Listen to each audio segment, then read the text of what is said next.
Bonjour à vous et bienvenue dans cette nouvelle vidéo dans laquelle nous allons parler de lâcher prise.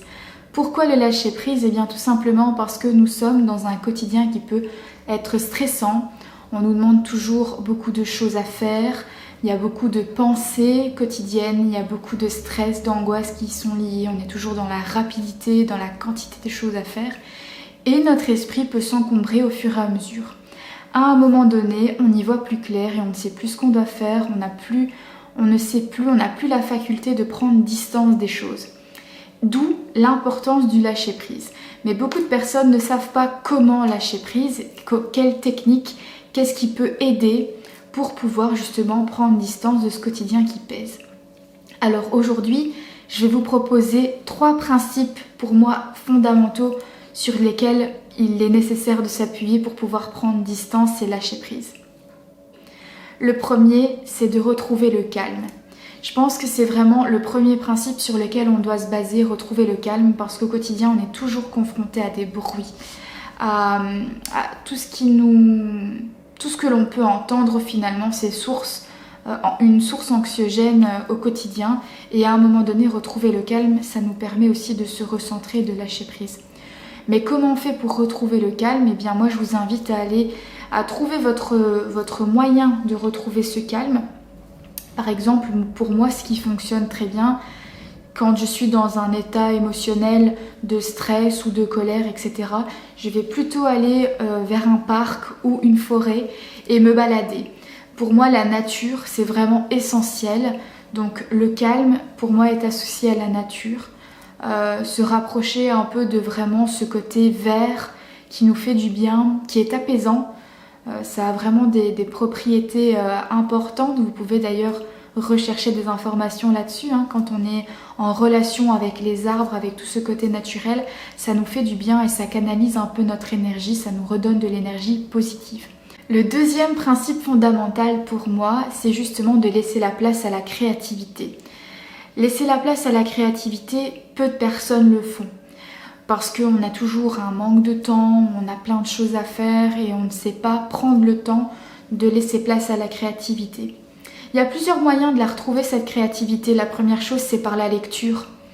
Pourquoi par la lecture? Eh bien tout simplement parce que vous allez lire quelque chose, vous avez libre cours à l'imagination. Vous pouvez imaginer les scènes, imaginer les personnages, imaginer les lieux. Même s'il y a quelques indications par l'auteur, c'est jamais très précis. Que quand vous allez regarder un film, tout est déjà dans le détail. Rien n'est laissé au hasard. Et donc finalement, votre imagination ne peut pas vraiment vagabonder un peu partout. Vous êtes déjà dans quelque chose qui est figé. Alors que quand on lit un livre, on peut vraiment finalement imaginer toutes les possibilités que l'on a en fonction de sa façon de voir les choses, de ses représentations et de ses valeurs aussi. Voilà, je pense que ça c'est un point et une technique hyper intéressante. Moi j'adore lire. Si vous voyez l'état de ma bibliothèque, elle regorge de livres. Et c'est vraiment un moyen pour moi de laisser mon esprit finalement aller un peu où il a envie sans que je le cadenasse à quelque chose de bien précis. La deuxième chose pour moi, la deuxième technique pour laisser la créativité s'installer, c'est toute cette notion des arts. Alors l'art, on l'utilise parfois et pas tout le temps. C'est en fonction de ce dans quoi on se sent à l'aise. Il y a des personnes qui vont pratiquer par exemple la musique, d'autres plutôt la peinture, d'autres l'écriture, la poésie, le dessin, etc. Pour moi, ça c'est vraiment l'art au sens large. La sculpture, par exemple aussi, la poterie, tout ce qui peut être fait manuellement, ou même parfois intellectuellement, puisque l'écriture ça passe aussi par les pensées. C'est vraiment quelque chose de bénéfique parce qu'on laisse vraiment parler notre émotion sans spécialement y mettre des mots précis, sans la rationaliser. On la laisse tout simplement s'exprimer sans spécialement la cadenasser. De ce fait-là, quand on laisse exprimer notre émotion, on se détache de notre quotidien. On essaye de se détacher des émotions négatives qui nous pèsent. C'est vraiment intéressant. Par exemple, moi je pratique la guitare et un peu de piano. Et je sais que quand, par exemple, j'ai vraiment des émotions négatives ou de la tristesse, eh bien je vais vraiment me réfugier dans ces deux instruments qui vont me permettre vraiment d'extérioriser. Alors quand c'est par exemple quelque chose dans laquelle je suis en colère, où j'ai des choses à dire, où j'ai un peu un axe un peu militant, je vais plutôt les écrire. Ça peut être une chanson, ça peut être une poésie, ça peut être simplement un texte, mais c'est vraiment un déversoir finalement d'émotions et c'est vraiment intéressant pour pouvoir lâcher prise au quotidien. La troisième petite astuce que je peux donner par rapport à ce principe de créativité, c'est les DIY. Je ne sais pas si vous connaissez. C'est vraiment créer des choses soi-même avec de la récupération, avec des choses que l'on achète. Mais c'est vraiment l'idée de récupération, de créer soi-même quelque chose que l'on peut inventer. Par exemple, avec des boîtes de conserve, on peut faire des pots à crayon, ce genre de choses. Il y a beaucoup de DIY sur YouTube ou sur internet avec des choses de récupération, donc ça ne coûte rien. Et ça permet aussi de se focaliser sur une activité manuelle sans pour autant devoir réfléchir à plein de choses. De ce fait-là, on prend aussi distance.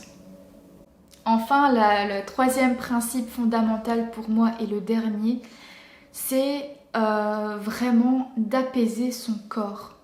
La première chose pour moi, c'est de passer par la méditation. La méditation qui pour moi est vraiment un principe, une astuce, un outil fondamental pour pouvoir vraiment atteindre pleinement le moment de lâcher prise. Pourquoi ? Eh bien, c'est un moment dans lequel vous êtes dans un environnement calme, propice à la détente et qui vise vraiment à faire le vide dans votre esprit.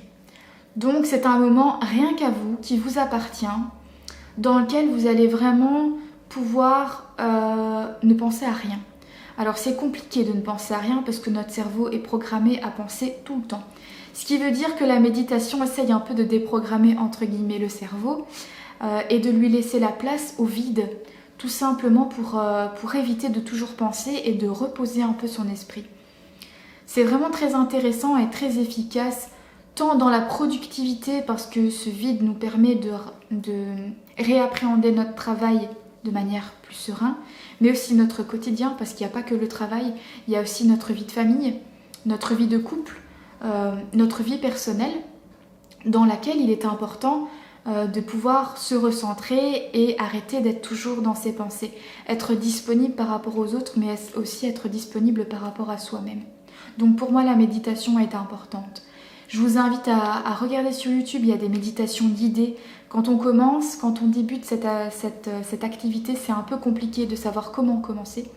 Et il y a vraiment des méditations guidées qui vous permettent vraiment pas à pas de comprendre comment ça fonctionne et de se laisser aller finalement.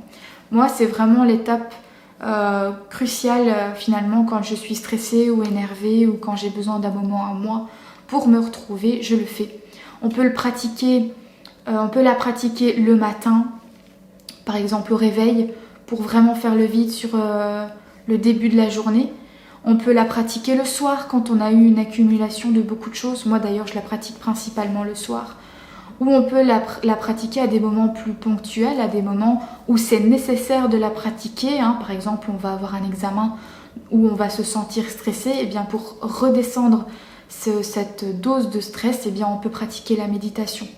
La deuxième astuce, c'est le yoga.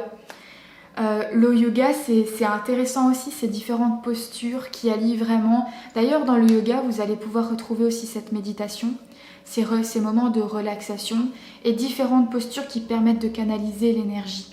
Je vous invite, en tout cas si ça vous intéresse, à regarder un peu le yoga. D'ailleurs, j'ai un livre qui peut justement vous intéresser. Le voici, regardez un petit peu. Il est vraiment intéressant ce livre parce qu'il y a vraiment différentes postures que l'on peut faire. Il y a vraiment des explications sur les différentes postures, quelles sont les propriétés que ça amène, qu'est-ce que ça peut cibler, est-ce que c'est recommandé pour les femmes enceintes ou non, pour les personnes en période de menstruation ou non. Enfin, il y a vraiment différentes choses vraiment intéressantes dans ce bouquin. Je vous le conseille, je pense que vous devez le trouver facilement. En tout cas, moi je l'avais retrouvé dans un supermarché. Voilà, je pense qu'on a fait le tour par rapport à tout ce que je pouvais vous proposer, en tout cas dans le lâcher prise. N'hésitez pas à mettre en commentaire si vous avez une petite astuce ou si vous avez un principe selon vous qui est important de rajouter. Je suis hyper ouverte justement au partage. Je vous remercie pour l'attention que vous avez portée à cette vidéo. On se retrouve dans une prochaine vidéo. À bientôt!